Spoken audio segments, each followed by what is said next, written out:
ہامون جادوگر۔ پیارے بچوں، کسی ملک میں ایک خوبصورت سنہری بالوں والی عورت رہتی تھی۔ وہ عورت بڑی غربت کی زندگی بسر کر رہی تھی۔ اللہ تعالیٰ نے اس کو ایک بیٹا عطا کیا۔ اس عورت نے اپنے بیٹے کا نام ہامون رکھا۔ ہامون دوسرے بچوں سے بالکل مختلف تھا۔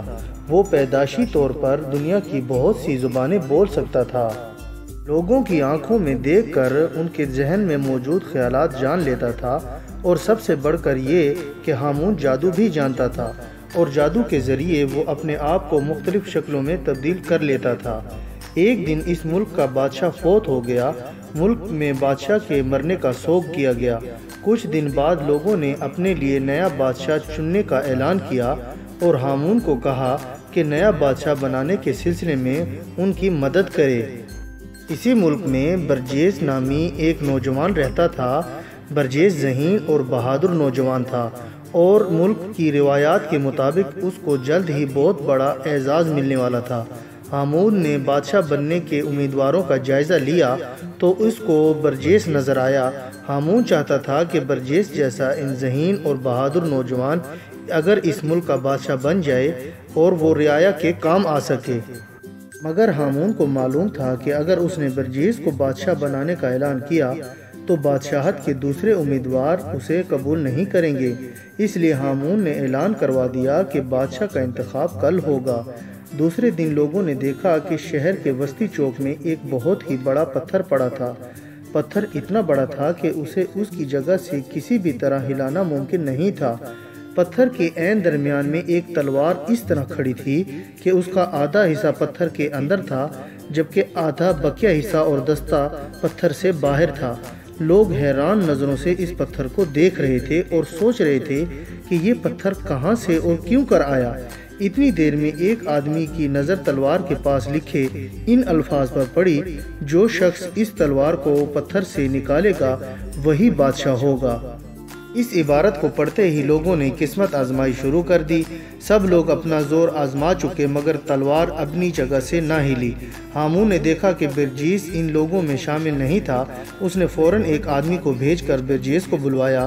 تمام لوگ کھڑے آپس میں باتیں کر رہے تھے۔ وہ جاننا چاہتے تھے کہ آخر اس تلوار کو کون نکال سکتا ہے۔ ادھر ہامون نے برجیس کو کہا، نوجوان جاؤ، اللہ کا نام لے کر تلوار نکال لاؤ۔ آگے بڑھا اور برجیس پتھر کے قریب گیا۔ اس نے ایک ہی ہاتھ سے تلوار کا دستہ پکڑا اور اللہ کا نام لے کر تلوار کھینچ کر پتھر سے باہر نکال دی۔ لوگ خوشی سے اچھلنے لگے اور برجیس بادشاہ زندہ باد کے نعرے لگانے لگے۔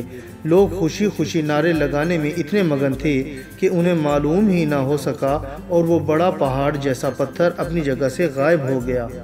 ہامون بہت خوش تھا کہ برجیس جیسا ذہین نوجوان اس ملک کا بادشاہ بن گیا تھا۔ دراصل وہ پتھر ہامون ہی جادو کے زور سے وہاں لایا تھا اور اس میں تلوار پیوست کر دی تھی، اور پھر جب سب لوگ تلوار نکالنے میں ناکام ہوئے تو اس نے جادو کے پتھر کو حکم دیا کہ برجیس کے ہاتھ لگاتے ہی تلوار کو چھوڑ دے۔ اس کے بعد برجیس کی رسم تاج پوشی بڑی دھوم دھام سے کی گئی۔ برجیس کے بادشاہ بننے کے کچھ دن بعد ہامون ایک جنگل سے گزر رہا تھا کہ اس کی نظر پانی کے چشمے کے پاس بیٹھی ایک خوبصورت سی لڑکی پر پڑی۔ اس کا نام سوسن تھا۔ سوسن نے اپنے نام کی مناسبت سے آسمانی رنگ کا خوبصورت لباس پہن رکھا تھا۔ ہامون نے سوسن کو دیکھا تو اس کے قریب جا کر اس سے اپنا تعارف کروایا۔ سوسن ہامون جادوگر سے مل کر بہت خوش ہوئی اور بولی، کیا تم مجھے بھی جادو سکھا سکتے ہو؟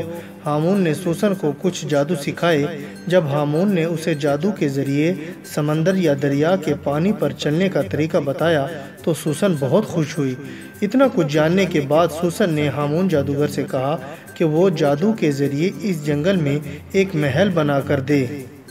ہامون جادوگر نے اپنی جادو کی چھڑی لہرائی اور جادو کے الفاظ پڑھ کر پھونک ماری تو وہ ایک انتہائی خوبصورت محل کے سامنے کھڑے تھے۔ سوسن اتنا خوبصورت محل دیکھ کر حیران رہ گئی۔ ہامون جادوگر اور سوسن محل کے اندر چلے گئے۔ ہامون جادوگر نے سوسن سے شادی کی خواہش ظاہر کی تو سوسن نے کہا، ٹھیک ہے، میں تم سے ایک شرط پر شادی کرنے کو تیار ہوں، وہ یہ کہ تم ہمیشہ میرے ساتھ اس محل میں رہو گے اور میری مرضی کے بغیر یہاں سے بالکل باہر نہیں نکلو گے۔ ہامون جادوگر نے سوسن سے وعدہ کیا کہ وہ اس کی مرضی کے بغیر محل سے باہر نہیں نکلے گا، اور پھر دونوں کی شادی ہو گئی۔ شادی کے بعد سوسن نے ہامون جادوگر کے سکھائے ہوئے جادو کے ذریعے محل کے گرد ایک حصار قائم کر کے اس کو محل میں قید کر دیا۔ اسے محل سے باہر نکلنے کی بالکل اجازت نہیں تھی۔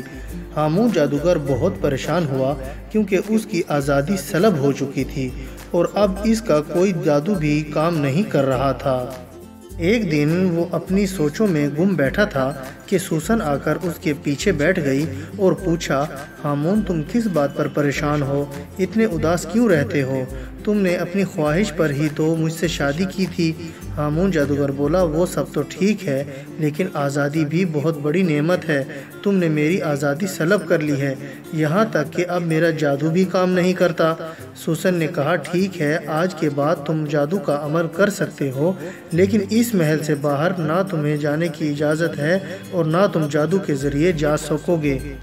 اپنا جادوئی عمل واپس حاصل کر کے ہامون بہت خوش ہوا کیونکہ اب وہ اپنی آزادی بھی حاصل کر سکتا تھا۔ کچھ عرصے بعد اس جنگل سے ایک گھڑ سوار شخص کا گزر ہوا تو اس نے دھواں سا دیکھا۔ اس دھوئیں سے آواز آئی، برجیس بادشاہ کو جا کر کہنا کہ تمہارا دوست ہامون تم سے ہمیشہ کے لیے جدا ہو چکا ہے۔ اس کو ایک جنگلی لڑکی نے قیدی بنا لیا ہے، اب تم کبھی اپنے دوست کو نہیں مل سکو گے۔ گھڑ سوار نے برجیس بادشاہ کو جا کر اس پر اسرار آواز کے بارے میں بتایا۔ برجیس بادشاہ نے فوراً اپنے چند خاص نوجوان لیے اور گھڑ سوار کے بتائے ہوئے راستے پر چل دیا۔ محل میں جا کر اس نے سوسن کو گرفتار کر لیا اور اپنے محسن ہامون جادوگر کو اس کے چنگل سے رہائی دلائی۔ ہامون جادوگر نے برجیس بادشاہ کا بہت شکریہ ادا کیا اور واپس اپنی ماں کے پاس اپنے شہر میں لوٹ گیا۔ اور بچوں، میں امید کرتا ہوں کہ آپ کو میری یہ کہانی پسند آئی ہوگی اور آپ اس کو لائک، شیئر اور کمنٹس بھی کریں گے، اور سب سے ضروری بات یہ ہے کہ آپ میرے اس چینل کو سبسکرائب کرنا نہ بھولیے گا۔ اس سے آپ کو میری نئی کہانیوں کا بھی پتہ چلتا رہے گا۔ اور اب میں اجازت چاہتا ہوں، اپنا بہت خیال رکھیے گا۔ اللہ حافظ۔